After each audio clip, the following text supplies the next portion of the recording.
Thank you for joining us here today on Hill Country Network's News Minutes. We had a building tore down this week in New Albany at the old KFC. Don't know why it was gone, but we'll find out for you. Now, the Biscuits and Jams Farmers Market was this past Thursday, and Miss Patricia Neely Dorsey was the person that was there to entertain the kids because the third Thursday is Children's Night every month. And she was there doing storytelling for them.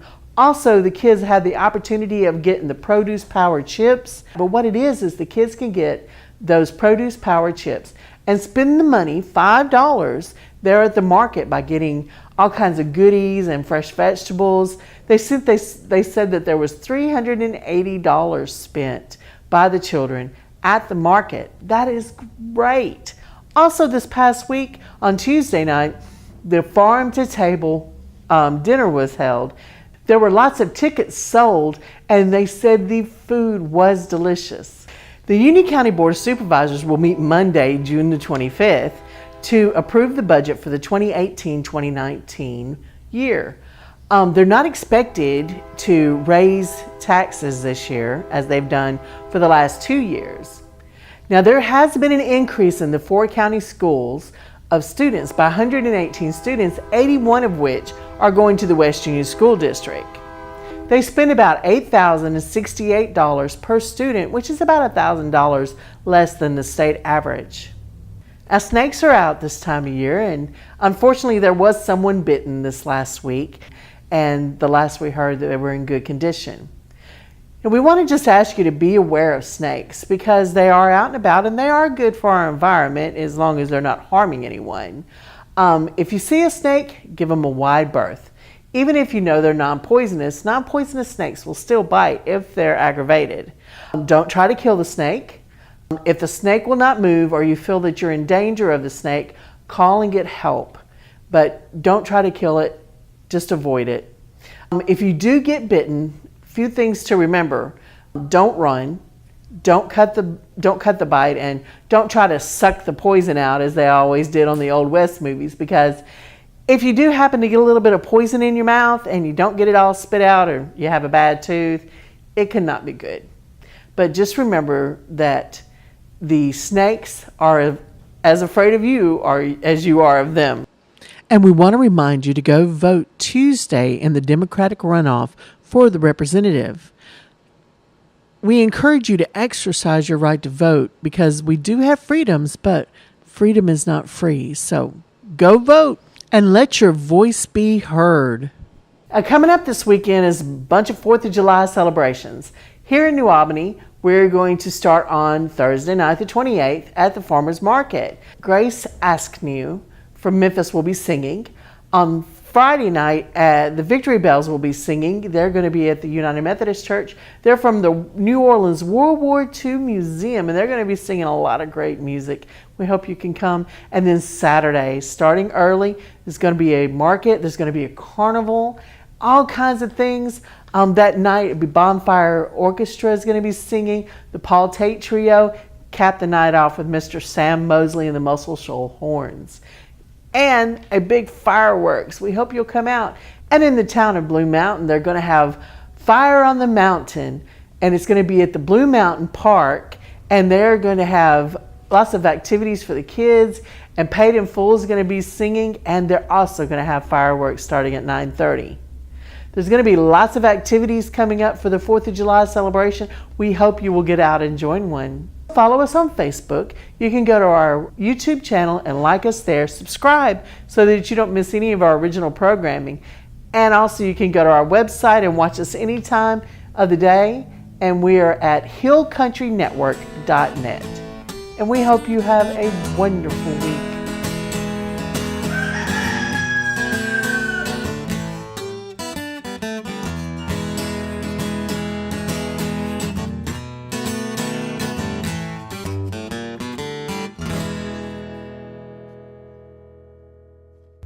Hello, my name is Tiffany Ratliff, and I am here for a company called ExoCare, and we are a new company that'll be opening up to help autistic individuals in the DeSoto County, Mississippi area. And right now I'd like to introduce the founder. Her name is Loretta Smith, and we would like to get this information shared out. There's a need for it in the community. Miss Loretta? Hi, my name is Loretta Smith, and I would like to share my story about why this business, ExoCare, became necessary. And what happened is, about several years ago, first of all, me and my husband, James Smith, I'm Loretta Smith, we have 2 children who are autistic. And one of our children, Lancelot, he had become so aggressive that we just didn't know what to do with him. And so we started going to different places, the school system. We went everywhere to get information to help him. And no one could really help us to help him. And it became so bad that he actually stopped going to school. And it was very difficult to get him to just physically get on the bus to go to school. And then we were told he could no longer get on the bus to go to school. We couldn't take him to school. He was just, things were changing for him quickly, and we really didn't know why. Fast forward a little bit, and so we took him out of mandatory school attendance and began to homeschool him, and that went well for a while. And then he became, he decided, okay, I gave it the office. I don't want to do homeschool anymore. And so he became more aggressive as I tried to homeschool him and give him his lessons while his father worked. And it got to the point where he was so aggressive and he started rebelling against me. And let me go ahead and add right here, he's also nonverbal. So it was difficult to understand all of his needs and what he was trying to say. And also, I had decided that I didn't want him to be a statistic and not graduate. I wanted him to be graduating. And so I continued to sort of push and make him do his work. And one day he became so violent and aggressive towards me, not because he wanted to be violent, but because he just didn't understand why I was pushing him to do his work, that my husband and I decided it was necessary to have some outside intervention from somewhere. And so we started just going from Memphis, Mississippi, DeSoto County, where we live, calling around to anyone who would listen to get some help for an autistic child. And we ended up being put in touch with an organization that allowed him to come and work on his behaviors for about 6-7 months. And he went to that organization, and he was there.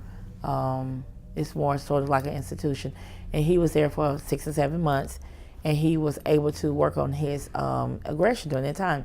And also what happened was, after he came out of that program, he was able to be qualified to receive services through the state of Mississippi, where he could get more help once he returned home, more resources and help with things like home and community-based services, having a behavior specialist come into the home and teach him alternative things to, instead of being aggressive, he could sign language and say what his needs were and things of that nature. And after that time, things started going better, and he went back into school. And he was going to school. He loved going to school. He loved getting on the bus. Everything was beautiful. Until one day, spring of 2017, he decided, I'm through. I no longer want to go to school. Well, school was almost out, so I talked with the school, and he was able to go ahead and be accelerated to graduation. And I was excited because I thought, well, now he can go into a day program where it's not so much about the learning, but more or less about the socializing. And that would be good, because that would be great, because he wouldn't have to, it seemed like the actual work part of it made him more aggressive. He wasn't being stimulated enough. So I thought that'd be great. He can meet friends, he can go on activities, he can go to the park, he can do different things in the community. And so I was excited. Well, that was May of last year, so May of 2017. So what happened was, after he graduated, he got his credentials, no one would take him in their program, because he had this history or something on his record showing that he had had aggression in the past. And that kind of hurt me because one of the primary reasons for him going into that program that I mentioned earlier, Right. he had to move out of town. He had to move out of our home. And that program was 200 miles away from where we live, one way. And so it was quite a sacrifice for him to be there, not only just the cost and expense, but to go and see him, the time that we put into it. And of course, he was not at home, so it was a huge sacrifice. And well, anyway, I got angry because my thinking was, how do you have programs for autistic children or a disabled person, but none of them will take them? And why does Mississippi allow programs to come in place that can discriminate against someone because they're aggressive, knowing that they're already disabled? And so I was angry, and I didn't know what to do about it, but I knew I was angry. So that was May. About a month or two later, well, let me go back. In May, I ended up having a life-altering surgery. I became ill later that month, and I ended up being rushed to the emergency room where I had to have surgery, and I almost died. And when I had that surgery, as a matter of fact, I was passed out. My husband had to make a decision on my behalf. And of course, he made the decision. He said the doctor told him, do you want your wife to live? He said, yes, of course. And he said, well, sign right here. We have to do surgery right quick. And they did it. And well, I didn't die because I'm here. So he made the right decision. Thank God.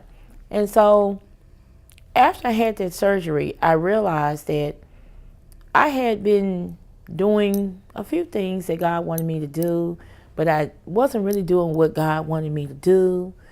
And I made a decision on that day that I would talk to God and find out exactly what it was He wanted me to do so I can be on the right path. And a friend of mine said, you're having this problem with Lance having a place to go. And I know, she works in the industry. She said, I know of others who don't have a place to go, like Lance. And she said, why don't you start a business of your own? Why don't you open up a center where Lance can come? And I was like, no way, I would not do that. I've never worked in that field. I don't want to. I told her I'm trying to get away from my son every day. I don't want, and I think he wants to get away from me too. So for that time during the day, I don't want to open up a center where I would have to, have him the whole day.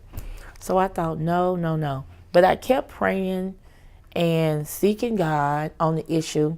And in July of last year, I was talking to God. And I said, God, what is it that you have me to do? I want to be purposeful in my life. You gave me another chance to live. That wasn't the first chance. It's probably another chance. And I said, I really don't know what you have for me to do. But whatever you have for me to do, I'll do it if you just tell me what it is. So it was a short while later that the answer came, why don't you open up a center for these kids like Lance that don't have anywhere to go in DeSoto County so that he can have a place to go and the other Lances of DeSoto County will have a place to go. And I said, God, you got me messed up. That is not what I want to do. I do not want to do that. I already told my friend Nicole that I don't want to do that. But here I am. I stopped negotiating with God, and I decided that I was going to honor my word to do what God had for me to do. And it wasn't easy at first. However, I knew when I look back on my life and the things I had been through in my life, I knew that this was purpose for me to do. And so I began in that same July, later that month, I began writing a business plan. And at that time, I didn't know what the name of the business would be, but I just continued to pray about it. And I was reading the Bible one day, and I was reading in Exodus. And as I was reading the Bible this one day, I saw the name. I not only saw the name of the business, but I also saw the entire organization unfolding. The services we will offer, when we will offer those services, what we would start with, what we would do years later, and things of that nature just became so clear. And sort of like what was happening in Exodus. And, we would be led into a place, and then we would do. And so I was like, okay, ExoCare, Exodus Care, ExoCare. And that's how ExoCare got its name. I continued to write the business plan, and a couple of things, life was happening. I had to put it aside for a little while. But around July, I think it was in July, I picked up my phone one day, and I heard, call Tiffany. And I called Tiffany. I hadn't spoken with Tiffany in over a year. And I called Tiffany, and she picked the phone right up, and I told her that story that I just shared. And I told her, I said, I need help. And I was told to call you. And so I'm calling you. And she was like, I'm working in that field right now. And I know this. And I can help you. And I was like, wow, this thing is really working. And so we started talking, and from there we started having meetings, and we just kept moving. And now ExoCare is actually a business. We formed on January 1st of this year, so January 1st, 2018, and we are excited to begin offering services in DeSoto County to autistic individuals who need extra help. ExoCare will be providing day services to aggressive autistic individuals in DeSoto County, Mississippi. Our physical address is 5699 Getwell Road. That's South Haven, Mississippi, 38672. Contact phone number for us is 901-608-0311, which is my personal number. And another contact number for Ms. Loretta Smith will be 662-420-6513. And the day services that we will be offering will be in-home day services. We'll be offering community-based services. We'll also be offering behavioral therapy, speech therapy, job coaching, training, as well as job discovery. Thank you for taking the time to hear about our services that we will be offering at ExoCare. We hope that anyone and everyone who has been affected by a child or even an adult, a young adult or any adult who needs resources, information in this area will contact us. If we don't have the service to help you, we will get in touch with someone who can offer this service for you. No concern is too big or too small. If you just need someone to talk to, we also have a monthly parenting meeting that we have a group parent meeting where you can just come in and just talk to someone in a non-judgmental environment about your situation with your child. You see, the primary goal for ExoCare is to provide service ultimately to the entire family. Because, take it from me, I know from being a parent of an autistic child and then an aggressive autistic child, so that's two, that the entire family is affected. There's no way that you can provide service to just that child and think that's going to be effective. There will have to be some resources put in place to help, to assist the entire family to become whole again, so that family can be able to recover socially in the community, economically in the community, and spiritually as well. And so that's what ExoCare is really about, providing services to the entire family, the entire autistic family, through the autistic child.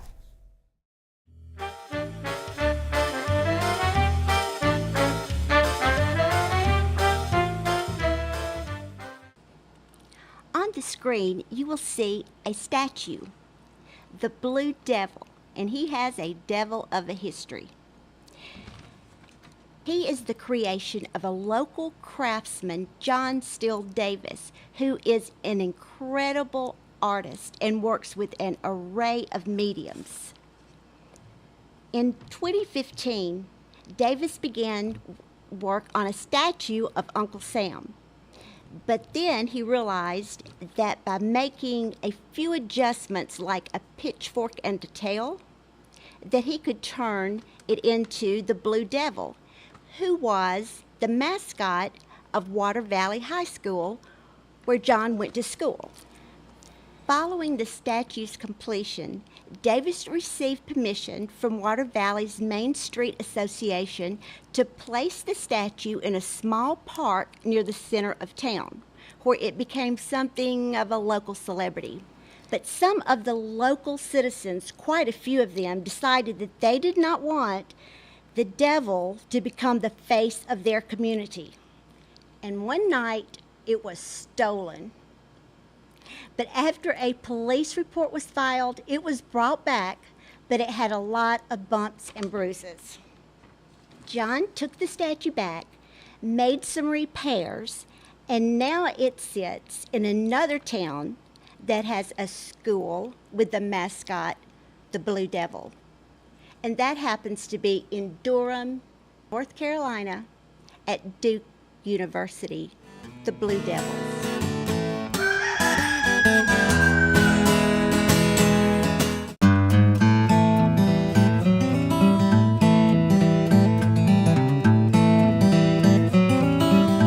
Hi, my name is Kelly Cawthorpe, and I'm here at the Biscuits and Jam Farmers Market. And I'm with one of my favorite farmers, Macy Lee Ligon. I've known her since she was 3 years old. She's been coming to the market for a long time. So, tell me what you're doing at the market this year. Just selling a lot of stuff, trying to make more money. I'm so proud of you. Very proud of you. And I see you got your peacock feathers again. All right, smile real big and show them what's going on with your teeth. Working hard to get 2 more teeth. So y'all come on down to the farmers market on Thursday nights and check out what Macy Lee's got. She's got pies, cakes, bread. Pickles, squash, some cucumbers. We're about to have some banana peppers, peacock feathers, and all kinds of different. We're supposed to have some cream cheese pound cakes, but we sold them all. Awesome. Proud of you. I'm glad you love to cook. You may have your own restaurant one day. Is that right? She wants to have a food truck. Y'all come on and support Macy. She needs a food truck. Okay, we'll see you next Thursday.